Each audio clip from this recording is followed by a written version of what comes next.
Okay, so thanks a lot. Yeah, I'm currently Senior Manager of Oniro and Cloud Programs at Eclipse Foundation. Today I'm going to present Oniro. I want to thank several of the speakers today who have already introduced what I'm going to talk about and made my work much simpler.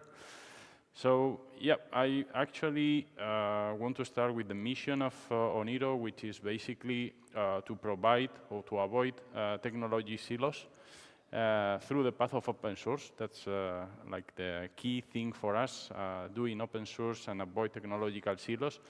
And basically what we are trying is to provide every device maker with the same technology baseline in an open, trusted, transparent, and collaborative way. So all these pieces together makes a lot of sense for us, both for the kind of technology that we are developing, the partnerships that we have set, and also Eclipse Foundation as the place to develop the project. So yeah, some also to mention who are the members currently in Oniro. We are growing, but those are the ones that are effectively signed the working group participation agreement. We have Huawei, Arai, FutureWay, Noi, Linaro, Politecnico di Milano, Software Mansion, and Tyfox. Each of them are working on different areas, and all together we are bringing Oniro into life. Also, I will cover later some of the use cases that we are actually implementing. Hopefully, some new members are getting into the working group in the coming months, which is good news, not only for the size of the group, of course, but also for the kind of contributions they are going to bring, the kind of specialization they have, and the impact this will create into the project. So, yeah, basically I have divided the presentation in three main areas. The first one is Eclipse Foundation, basically because we are targeting the market, and I from Eclipse Foundation, of course, and I want to share with you why Eclipse Foundation is a very good place for your industry collaborations, how we work, and what are the main things we can contribute to make people work together. The second part is the Oniro 4 principles. It's basically to help you to know what we are doing, how we are collaborating with other initiatives, what are the space we are creating for new contributors, and how all these pieces together are making us to create a market-ready solution. And finally, what's next in Oniro, what we are doing now, what are the next steps we are taking, and basically how we are approaching the next months, and also some of the events in which we are going to have like an important representation. So starting with Eclipse Foundation, basically Eclipse Foundation is the open source foundation based in Europe, and it's the community for open innovation and collaboration. And we are basically driven by these three aspects. The first one is the community. For us, it's like the most important thing. We are community driven, and especially focusing on the developers. So it's not like high-level discussions, it's basically actual discussions. And that's also the reason for the second of these aspects, which is code first.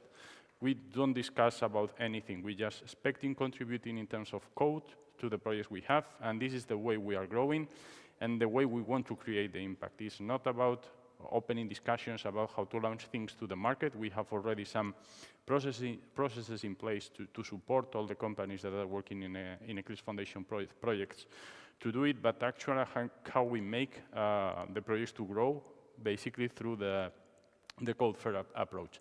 And the third element is commercial friendly. And that's also an important element because we understand that we are not just putting code into the projects that we are hosting. It's basically a path towards hitting the market. So how we are supporting this commercial friendly approach in the processes we have, in the evaluation for all the releases that we are making, it's also one of the main values that we are providing as foundation. So yeah, some of the areas we are currently covering, you can see that we have Oniro just in the middle, but we are this year turning 20 years old, so it's quite a long journey until we get there. Probably the most well-known contribution that Eclipse communities are doing is in the open source Java with Adoptune, Jakarta, Microprofile, or OGI, which is something that for the ones who are a bit old like me, I did it, especially OGI, like 15 years ago, something like that. So it's quite a long journey, but we have also some industrial, really focused growing working groups like SDB. We have a lot of car manufacturers working together, which is not an easy environment to make competitors stay in the same place. We have Open Mobility, Open PSS. With embedded and IoT, Eclipse IoT is also a solution, a suite that is turning 10 this year, so it's like MQTT, Mosquito, a lot of things that those who have worked with IoT knows very well. We have ThreadX, which was previously Azure RTOS that has been donated to the Eclipse Foundation, and it's a real-time operating system which is certified for safety critical applications, so it's like a game changer in terms of open source, this kind of technology. Of course, Oniro and Sparkplug, then next generation tooling with the IDE, which was actually the first project where when Eclipse Foundation was started. If you develop Java at some point, maybe you use it, so it's quite well known.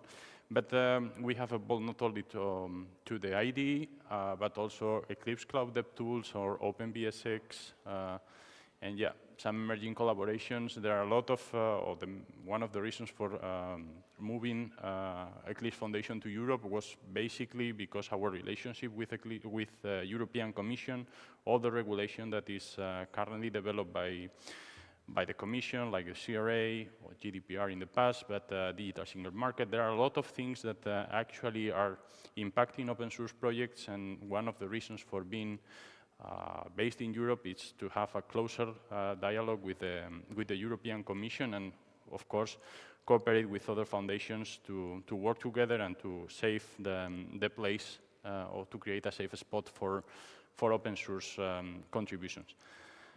Yep. On the bottom, you can see also some of the services that we offer, governance and processes, which is like, I would say, the most valued contribution that we make to industry collaborations, IP management and licensing, community development and outreach, infrastructure and security, and back office operations. And yeah, some of the figures, I will go quickly through them, but over 400 projects, 2,000 committers, more than 360 members, 21 industry collaborations, over 450 millions of lines of code. So yeah, you can see the figures. Probably the one that is more important is over 25 billion shared technology investment, which is actually why we focused on industry collaborations and the impact that working with Eclipse Foundation helps or supports the different working group members. And yeah, in terms of staff, we are not that big. It's right now we are 71, sorry. But yeah, the number of collaborations that we are currently hosting are, I mean, we are really proud of them. And finally, just the unique approach that we have with open source. We are not saying that the others are not valid, but basically we want to establish where trust in Eclipse Foundation or other foundations is important to develop your collaborations.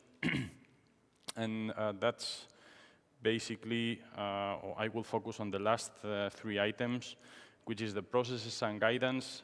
Sometimes it's a bit, let's say, especially in the first time you join the foundation, the number of documents you need to sign, especially if you are a company, it's a bit, let's say, tough. But that's the way we assure that we are producing market-ready solutions. So it's basically being sure that everyone that is contributing to projects in Eclipse Foundation is supported by our legal teams. Vendor neutrality is also one of the key things. The way we are implementing the voting processes in working groups is something that could look shocking sometimes, because it's not a decision from the ones that are paying the most, but actually from the community. All the community is represented in our working groups, in the governance. So yeah, we are really happy with the current governance, and yeah, even if it's not optimal or the way they want for big companies, they really yeah, appreciate the impact of this vendor neutrality, especially when we have competing companies in the same working group. This is what makes them trust us to host their initiatives. And finally, business-friendly IP and licenses. Yeah, this is one of the aspects that I'm going to cover in the talk today, but yeah, it's important to understand that our legal team or IP team takes very seriously how to understand what we are releasing, who is the owner of the code, and what kind of licenses we are using for either specifications or software products. All right, so yeah, after this first part, I will go directly into Oniro 4 principles, and yeah, it's basically main explanation of what we are doing and how we plan to grow in the next months. So the first part is the concept that, on which Oniro relies to develop the operating system platform. And the first one is adaptable. It's an open specifications to serve devices in multiple domains. This morning was presented how Open Harmony is approaching different use cases. So Oniro, I will cover right after these slides. We are a distribution of Open Harmony. And yeah, basically we want to be ready to work with them, be compatible with them, but be independent at the same time. So we can share the same, let's say, core, but we are going to use we are setting our own roadmaps in terms of growth, in terms of developing of innovations. So this adaptability is really important to us. The second part is modularity. Yeah, it's tightly linked to the previous one, but actually we want to be really opportunistic in terms of taking the technologies that are actually having traction in the market and put them in our Oniro operating system platform. So yeah, modularity for us is basically the way we are going to integrate with Open Harmony, the way we are creating our own innovation, and the way we are going to decide what is important for us and what is the impact this is going to be created. The third element is the collaboration, and that's, yeah, if it wasn't clear yet, it's, I'm going to insist once again on the collaboration. For us, collaboration is not just cooperating with Eclipse Foundation projects, but also with other open source foundations, with other open source projects. So basically to be open to integrate and develop these synergies with other initiatives. And basically, through the processes that we are implementing in Eclipse Foundation, we are setting like the quality checks to assure that the collaboration is going to happen in an effective way. But we need to know actually in which way we can optimize our efforts to create the best solution the best solution possible with our resources. And the last part is to be market ready. As I said before, creating value through engaging in user interfaces and minimizing the risk through IP compliance toolchain. And that part is really important for us because we are kind of creating an innovative approach for IP compliance, the toolchain we are creating, the automation in which we are developing to evaluate the licenses of the code base that we are using in Oniro. All right, so yeah, straight to the first point. Yeah, I think that this morning the presentation about Open Harmony was quite extensive and precise in terms of, yeah, Open Harmony is a really big thing, actually not only for the figures, but for the community that is behind, the number of contributors. Yeah, today is mainly focused on China, but actually the technology is quite good, it's open source, so yeah, the challenge is how to extend these benefits towards other markets. And this is where Oniro is fitting. And it's not just code and a big community. Also presented this morning is about the number of use cases, the number of products that are already in the market that are using Open Harmony as the core technology.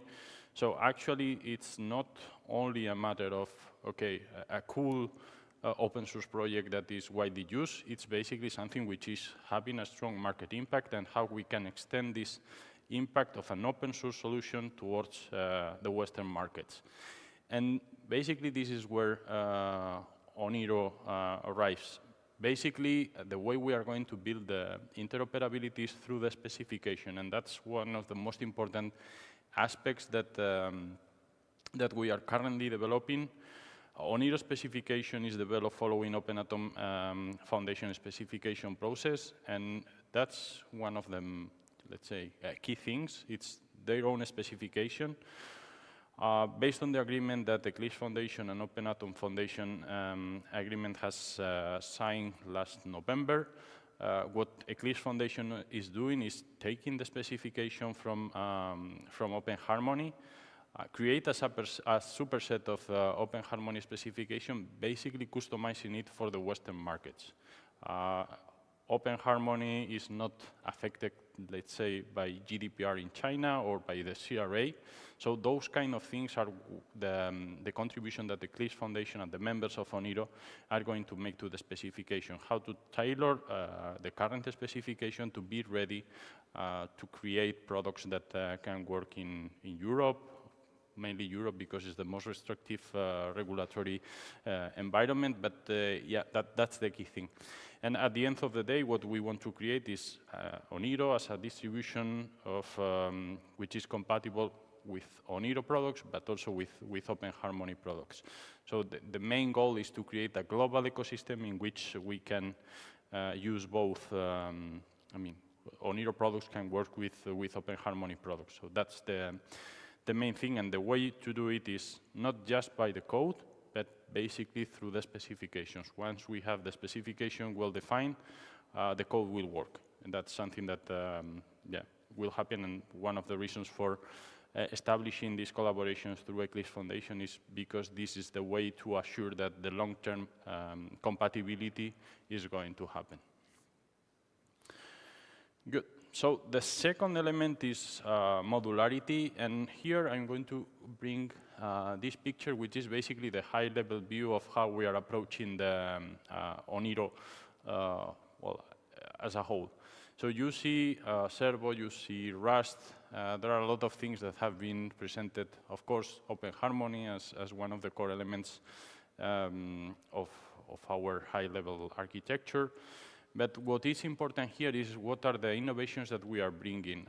This morning, yeah, we saw that the IDE is one of the challenges when you are working with Open Harmony, because it's mainly focused on the Chinese developers. We are using Theia, which is an Eclipse Foundation project as well, to build our own IDE, focusing both on the development of the operating system, but also to support the developers of applications, to simplify, to make yeah, much more simple the development process, and to create yeah, applications for Open Harmony. Also, one of the main aspects we are currently working on is the support to React Native. So this way, application developers who are using React for their apps, yeah, through the support of React Native for Oniro, and will be also for Open Harmony, we are going to, let's say, facilitate the way those apps are ported to our operating system. Yeah, Servo, I think it was quite well covered in the previous talk, so I won't speak too much about it. But then on the right, we have support to Matter as also as a way of bringing interoperability to the products that works with Oniro. We have Canto, which is an IoT solution to support device management, software updates, which is important for IoT use cases. And Lava is the testing lab from Linaro. So when we grow in scale, one of the most important aspects is how to test not only the code, but also the platforms that are supported by or are supporting Eclipse Oniro implementation. So yeah, it's a key thing. And finally, even if it's low in the stack, we have the IP pipeline and the profiling tools. And yeah, I will comment later on about this, but it's probably one of the things that are impacting today most, or it's one of the main things that we have already contributed as Eclipse Oniro. All right, so yeah, that's a summary of modularity. It's not a revolutionary approach, that's for sure, but for us it's important because it allows us to grow independently from what Open Harmony is doing. We, of course, want to keep this cooperation open and rely on what they are doing, but we need to set our own path basically to be ready to operate in European markets. Also the synergies with other open source initiatives, I will go deeper into them later on. The opportunistic selection of technologies, that's also one important aspect for us because the size of developing an operating system is really huge. So in the time of development, we could find like good opportunities that, yeah, timing is critical. So yeah, have this opportunistic selection of technologies, identify how they can contribute to what we are creating, and maximize the impact is really important for us. Also complement Open Harmony code base where needed. It's important to say that it's not just us taking Open Harmony as it is, it's also the contributions and the innovations that Oniro are creating are going to be pushed for Open Harmony. So the collaboration is two ways. It's not just us forking a repository and doing our own thing. It's basically we are creating value for them as well. And yeah, to create quicker releases. So just to explain quickly how the code downstream and upstream relationship works. Basically, as I said before, we are taking the Eclipse Oniro is currently based on Open Harmony code base, so that we, let's say, have a project which is the Oniro mirrors that mirror Open Harmony repositories, and that's well, basically long-term support versions of Open Harmony is what we are taking, and from this point is where we are starting to build our innovations. Basically because on the one hand, long-term support is the one version that is best reflected in the specification, but also because the way we want to create our innovations is to be supported as well for the long-term versions.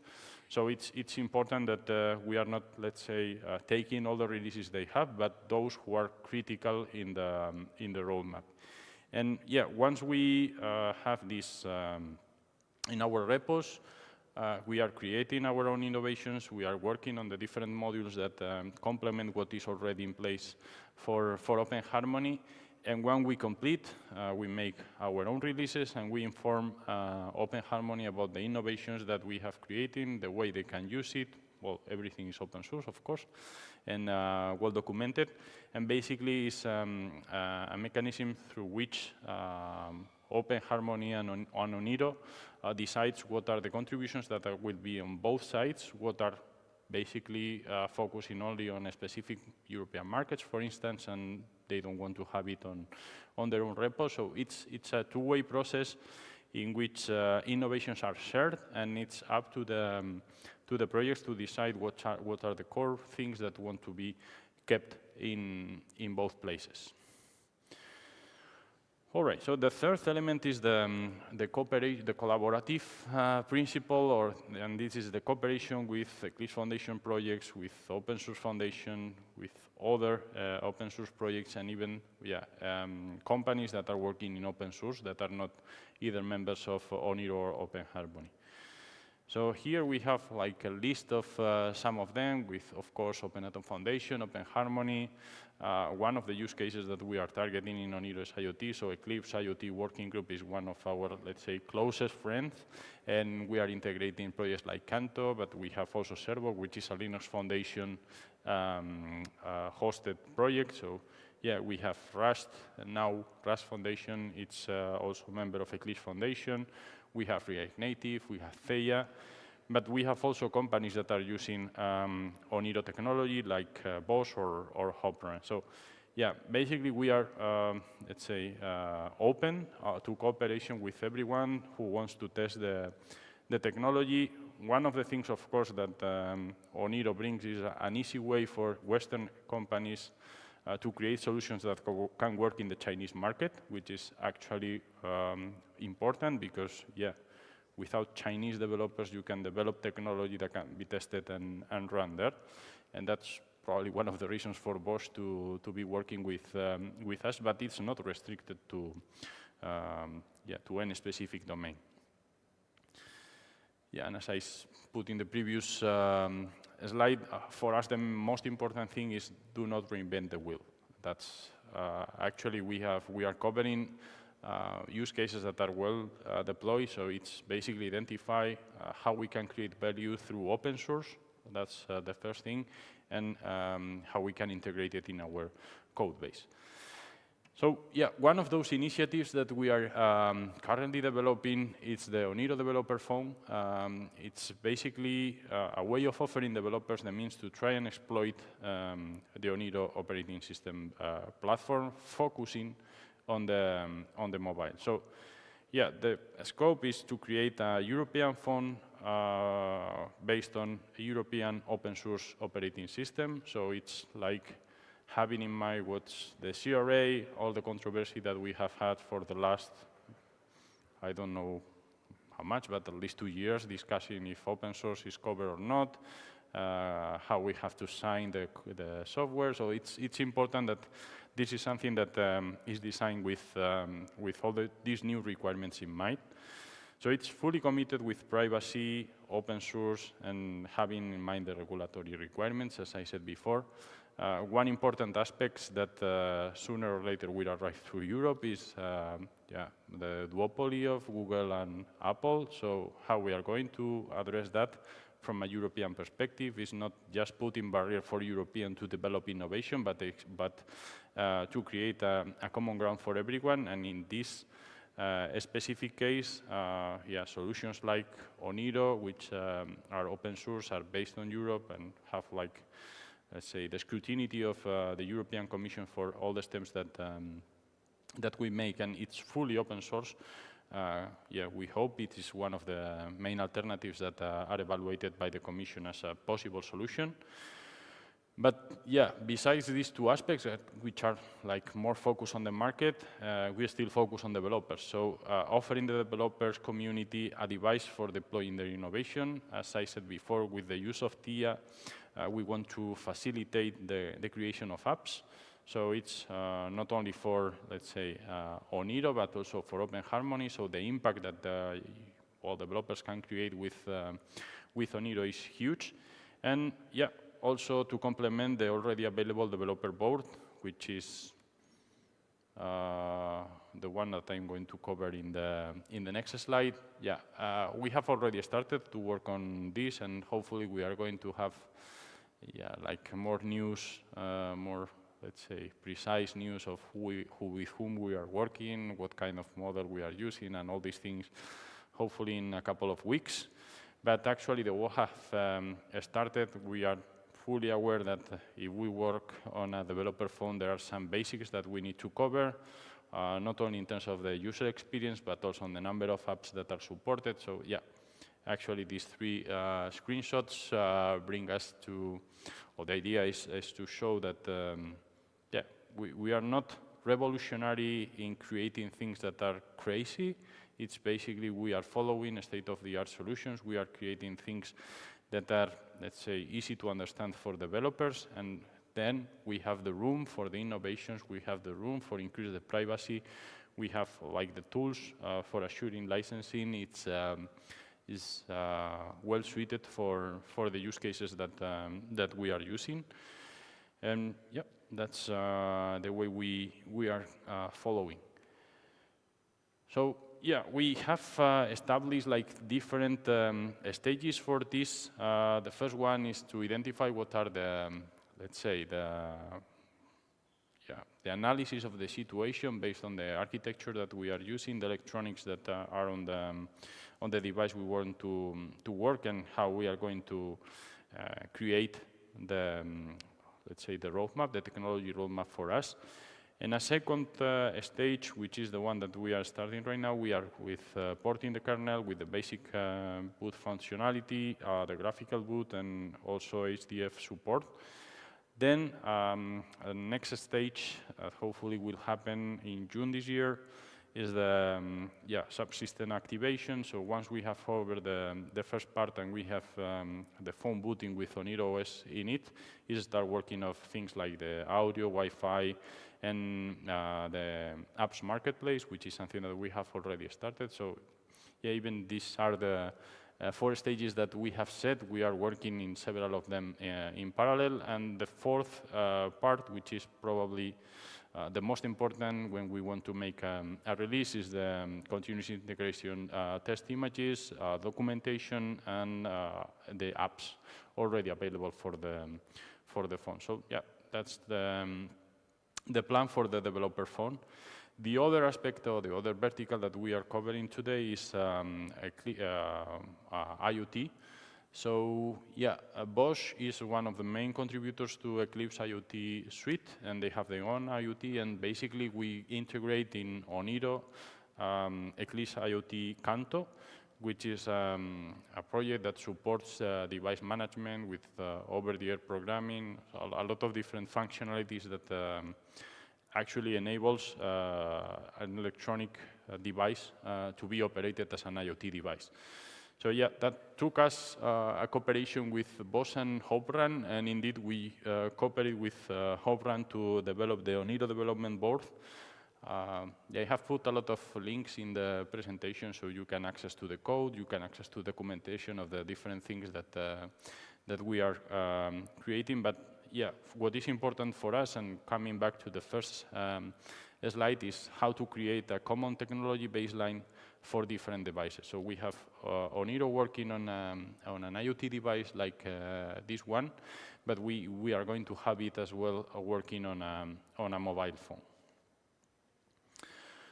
All right, so the last element is market readiness. That's basically creating value through engaging user interfaces and minimizing the risks through IP compliance toolchain.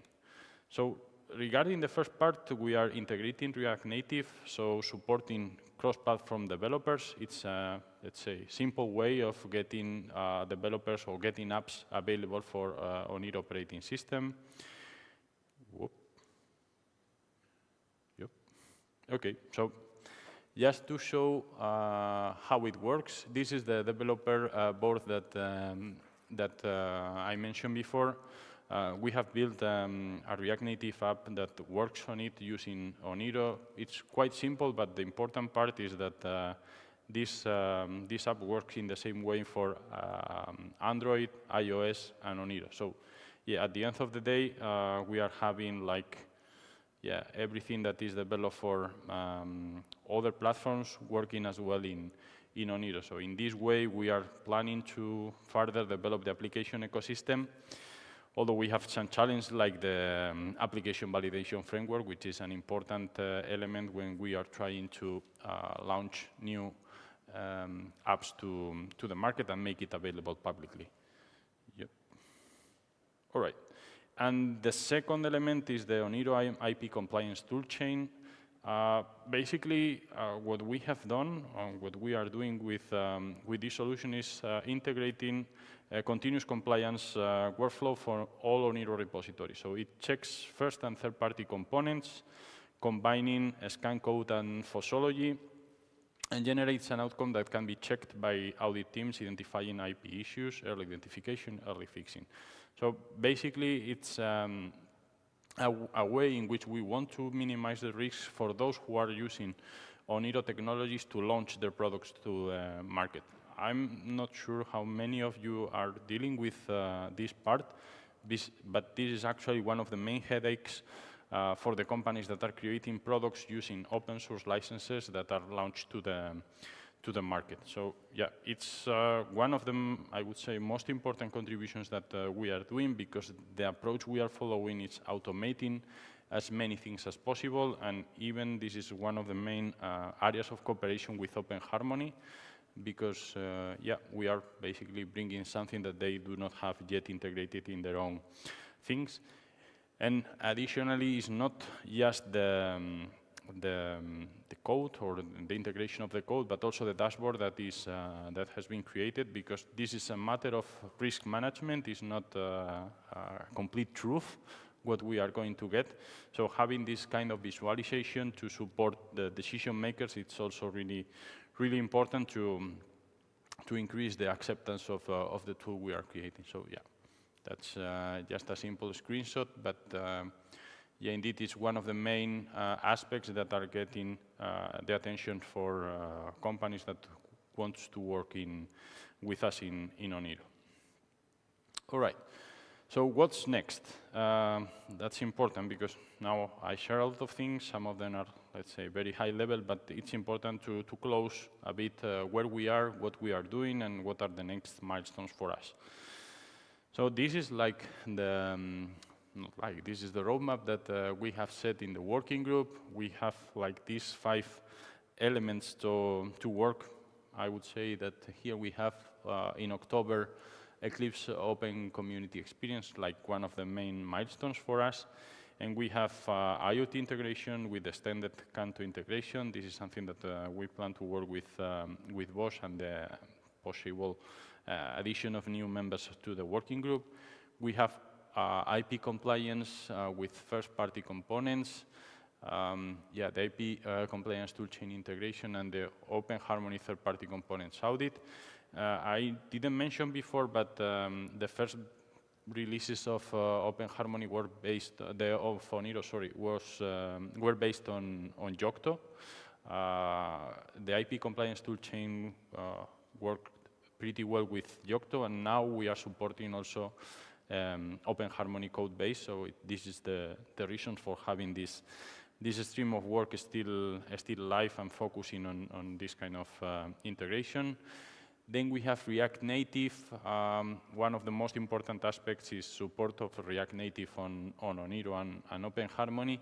And once we have the technology proved, the development of the IDE to facilitate the way developers can use it. And then app stores with local apps and the Oniro phone. Yeah, that's something that was mentioned also this morning about the challenges that Open Harmony OS is having. We are sharing it. The focus is still a bit different, and the tools we are creating are compatible. But yeah, that's one of the main struggles when you want to launch a phone to the market that wants or needs to work in Europe. So yeah, it's probably the more, let's say, heavy part of the work that we are developing in the coming months.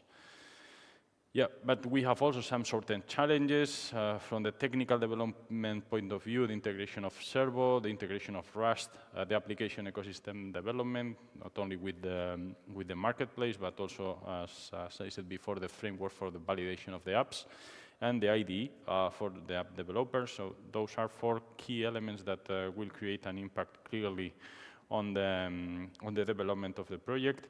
In terms of adoption, we are looking for new hardware to run Oniro, development of end-user apps, and porting existing OS apps as well, the open source applications that we found in the market. We made an extensive list of what they are and how we can, how much effort is required to make them working with Oniro, and the integration in new verticals. Now we are in IoT and mobile, but there are a lot of other things that can be done. In the past, Oniro based on Yocto was supported by vending machines, which is, let's say, it's IoT, but in a different way.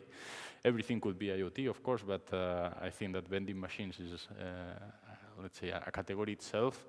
And yeah, it's another link that we need to cover as soon as we keep growing. And the third element is the community development, which is also really important to us.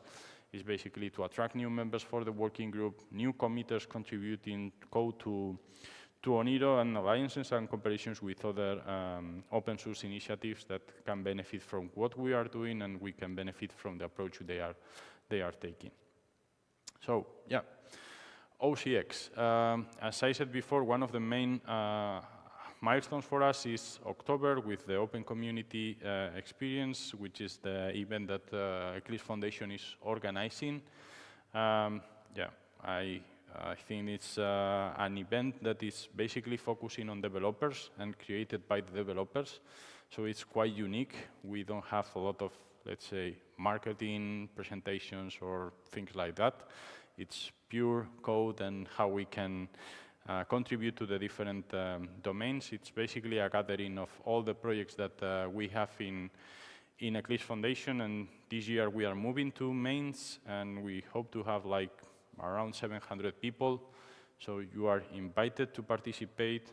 You can scan the code. I have some vouchers over there, so feel free to ask me and send me any question you may have about it. But yeah, I think it's going to be like a very nice event to present your contributions, to identify with whom you can cooperate, and not only to learn about Oniro, but many other initiatives that are hosted or developed in the open source ecosystem.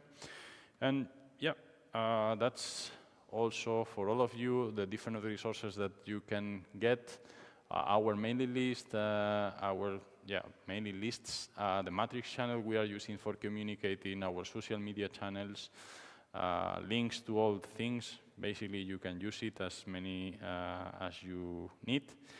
And before closing, just like 3 main elements that I want you to remind from this talk. The first one is the cooperation or the way Oniro and Open Harmony are set. We are 2 different things that are sharing a common goal, but actually through this common goal, we plan to grow and to support a global community. But the innovations are completely independent, and we are all setting our own roadmaps. The second one is the domains we are targeting, mobile and IoT. Currently, as I said before, we have the same code base for mobile and IoT devices. And in both cases, we are taking advantage of the market-ready principle. So the tools we have created is facilitating us to make this happen. And the third element is that we are a community of developers, so developers are welcome to test and experiment with the technology we are created. And of course, as I just said, OCX is the event with where developers community present their advances. So check the call for papers. You are all invited to contribute to it. And yep, that's... All right, thank you very much, Juan. Let's see if there's any questions from the audience. Any questions? Nope. Okay, since we're running 5 minutes behind schedule, we'll just finish it here. Well, thank you, everyone. Thank you, Juan, for this week. Thank you, everyone, for attending. So hopefully you'll see all of you either one events in October here or in Beijing for GOSIM. So thank you. Thank you.